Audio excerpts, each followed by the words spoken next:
Subscribe करें हमारे YouTube channel साधना gold को और पाएं वीडियोस सबसे पहले। बेल आइकन दबाना ना भूलें।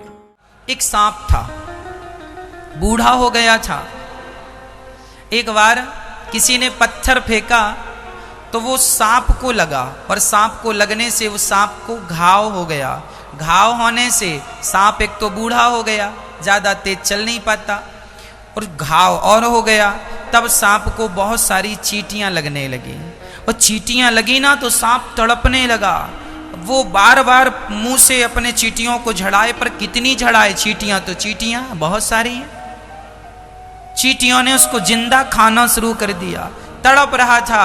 तब वहां से एक संत निकल रहे थे।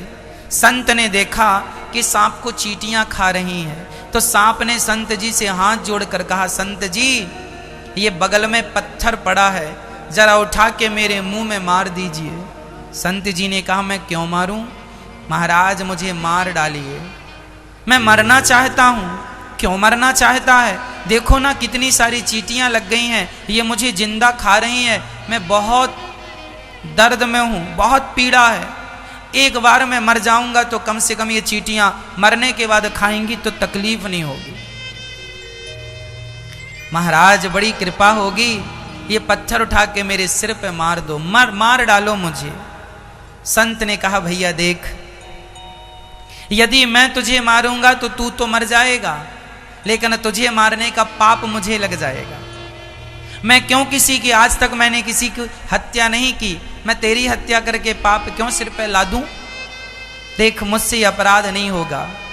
तो सांप ने कहा, महात्मा जी आप तो सब जानते हैं, आप मुझे बस इतना बता दो कि आखिर मैंने कौन सा पाप किया था जिस पाप के कारण मुझे ये कष्ट उठाना पड़ रहा है, ये सारी चींटियां मुझे खा रही हैं। कौन हूं मैं? कौन सा मैंने पाप किया था कि ये चींटियां मुझे जिंदा खा रही हैं? तब संत जी ने कहा, बेटा पिछले जन्म में तू नेता था, नेता। जब सरकार समाज की सेवा के लिए, प्रजा के लिए पैसा निकालती थी तो तू गांव का, शहर का सारा पैसा तू ही खा लेता था।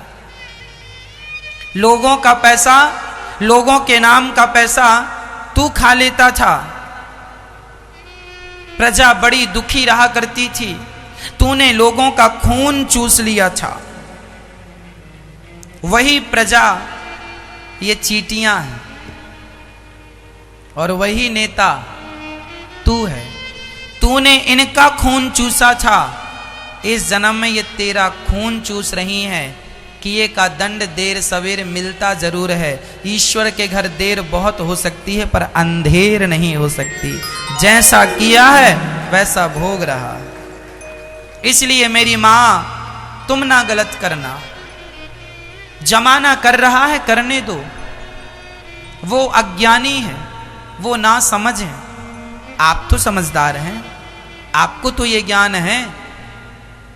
इस दुनिया में कोई भी दुख पाता है तो वह अपने कर्मों के कारण पाता है, सुख पाता है तो आपके अच्छे कर्मों के कारण।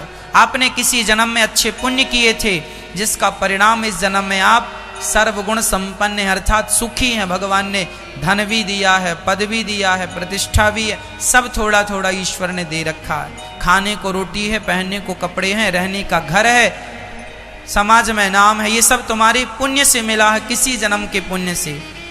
यदि तुम्हें आज गरीबी मिली है तो ये भी तुम्हारे कर्मों का ही दंड है।